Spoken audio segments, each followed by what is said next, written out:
Project Glasswing AI company Anthropic ने घोषणा की है कि वह अपने लार्ज लैंग्वेज मॉडल की सबसे नई पीढ़ी क्लाउड मिथोस प्रीव्यू को जारी कर रही है, लेकिन ये केवल लगभग 40 तकनीकी कंपनियों के एक छोटे समूह के लिए उपलब्ध होगा, जिसमें गूगल, ब्रॉडकॉम, एनवीडिया, सिस्को, पालो Alto networks, Apple, JP Morgan Chase, Amazon और माइक्रोसॉफ्ट शामिल हैं। इसके कुछ प्रतिस्पर्धी भी इन साझेदारों में शामिल हैं, क्योंकि यह नया एआई मॉडल प्रदर्शन के मामले में एक बड़ा बदलाव दर्शाता है, जिसके साइबर सुरक्षा और अमेरिका की राष्ट्रीय सुरक्षा के लिए कुछ अत्यंत महत्वपूर्ण सकारात्मक और नकारात्मक निहितार्थ हैं।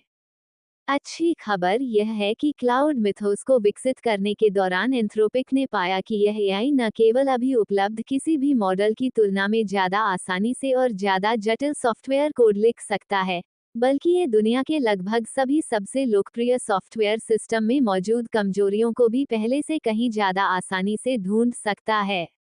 बुरी खबर यह है कि अगर यह गलत लोगों के हाथ लग गया, तो वे दुनिया के लगभग हर बड़े सॉफ्टवेयर सिस्टम को हैक कर सकते हैं, जिनमें उस कंसोर्टियम की कंपनियों द्वारा बनाए सभी सिस्टम भी शामिल हैं। यह कोई पब्लिसिटी स्टंट नहीं है। इस घोषणा से पहले प्रमुख टैंक कंपनियों के प्रतिनिधियों ने ट्रंप प्रशासन के साथ बातचीत की है। इस बातचीत का विषय अमेरिका और उन सभी अन्य देशों की सुरक्षा पर पड़ने वाले प्रभाव थे, जो अब इन असुरक्षित सॉफ्टवेयर सिस्टम का इस्तेमाल करते हैं। इसकी एक अच्छी वजह भी है। जैसा कि एंथ्रोपिक ने कहा, पिछले एक महीने में ही मिथोस प्रीव्यू ने हजारों गंभीर कमजोरियों का पता लगाया है, जिनमें हर बड़े ऑपरेटिंग सिस्टम और वेब ब्राउज़र में मौजूद कुछ कमजोरियां भी शामिल हैं। एंथ्रोपिक ने इस कंसोर्टियम को प्रोजेक्ट ग्लासविंग नाम दिया है। कंपनी ने बताया कि यह एक ऐसा प्रयास है, जिसके तहत सबसे बड़ी और भरोसेमंद टेक कंपनियों, जिनमें बैंक भी हैं, और जरूरी इंफ्रास्ट्रक्चर देने वाली कंपनियों के साथ मिलकर काम किया जाएगा, ताकि इन क्षमताओं का इस्तेमाल सुरक्षा के मकसद से किया जा सके। इसका ये भी मकसद है कि टेक्नोलॉजी के क्षेत्र में अग्रणी कंपनियों को उन कमजोरियों को ढूंढने और उन्हें ठीक करने में शुरुआती बढ़त मिल सके। सुपर इंटेलिजेंट एआई उम्मीद से कहीं ज्यादा तेजी से आ रहा है। हम जानते थे कि यह किसी भी व्यक्ति को सॉफ्टवेयर कोड लिखने में मदद करने के मामले में जबरदस्त रूप से बेहतर होता जा रहा है। पर बताया जाता है कि एंथ्रोपिक ने भी यह उम्मीद नहीं की थी कि यह मौजूदा कोड में कमियों को ढूंढने और उनका फायदा उठाने के तरीके खोजने में इतनी जल्दी माहिर हो जाएगा। एंथ्रोपिक ने बताया कि उसे हर बड़े ऑपरेटिंग सिस्टम और वेब ब्राउज़र में गंभीर कमियां मिली हैं, जिनमें से कई दुनिया भर में पावर ग्रिड, जल संयंत्र, airline reservation system, retail network, सैन्य सिस्टम और अस्पताल चलाते हैं। अगर यह एआई उपकरण सचमुच बड़े पैमाने पर उपलब्ध हो जाता है, तो इसका मतलब होगा कि किसी भी बड़े इंफ्रास्ट्रक्चर सिस्टम को हैक करने की क्षमता, जो कभी सिर्फ निजी क्षेत्र के विशेषज्ञों और खुफिया एजेंसियों का ही काम हुआ करती थी, और जिसमें काफी मेहनत और पैसा लगता था, अब हर अपराधी, आतंकवादी संगठन और देश के लिए उपलब्ध होगी, चाहे वह कितना भी छोटा क्यों न हो। मैं कोई अतिशयोक्ति नहीं कर रहा हूँ जब कहता हूँ कि बच्चे गलती से इसका इस्तेमाल कर सकते हैं। मम्मी पापा, तैयार हो जाए, बेटा, आज स्कूल के बाद तुमने क्या किया? मम्मी, मैंने और मेरे दोस्तों ने मिलकर बिजली ग्रिड उड़ा दिया। आज रात के खाने में क्या है?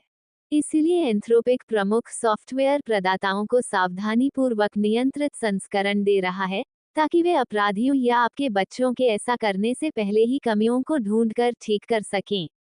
दुनिया का कोई भी देश अकेले इस समस्या को हल नहीं कर सकता।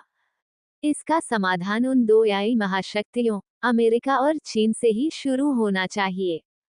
अब ये बेहद जरूरी है कि वे आपस में सहयोग करना सीखें, ताकि बुरे इरादे रखने वाले लोग साइबर क्षमताओं के इस अगले स्तर तक पहुंच न बना सकें।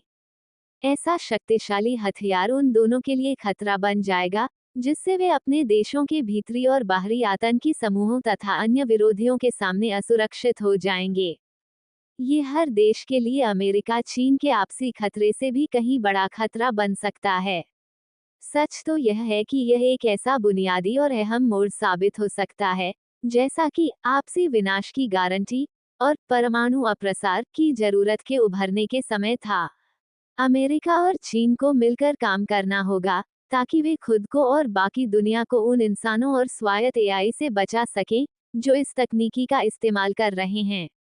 अगले महीने बीजिंग में ट्रंप और राष्ट्रपति शी जिनपिंग के बीच होने वाले शिखर सम्मेलन के एजेंडे में इसे सबसे ऊपर रखा जाना चाहिए। मुंडी का तर्क है कि जिम्मेदार सरकारों को उन कंपनियों के साथ मिलकर जो ये एआई टूल्स और सॉफ्टवेयर इंफ्रास्ट्रक्चर बनाती हैं, 3 काम तुरंत करने की जरूरत है। शुरुआत के तौर पर हमें इन नए सुपर इंटेलिजेंट मॉडल्स की रिलीज को सावधानीपूर्वक नियंत्रित करने और यह सुनिश्चित करने की जरूरत है कि वे केवल सबसे जिम्मेदार सरकारों और कंपनियों तक ही पहुंचें। इसके बाद हमें इस मिले हुए समय का इस्तेमाल करके अच्छे लोगों को सुरक्षा के साधन उपलब्ध कराने होंगे ताकि उनके मुख्य इंफ्रास्ट्रक्चर के सॉफ्टवेयर की सभी कमियों को हैकर्स से पहले ही ढूंढकर ठीक किया जा सके। अंत में मुंडी का तर्क है कि हमें चीन और सभी जिम्मेदार देशों के साथ मिलकर काम करना होगा ताकि सभी प्रमुख नेटवर्कों, चाहे वे सार्वजनिक हो या निजी, के भीतर सुरक्षित और संरक्षित कार्य क्षेत्र बनाए जा सकें ताकि वे भविष्य में होने वाले हैकिंग हमलों से सुरक्षित रह सकें।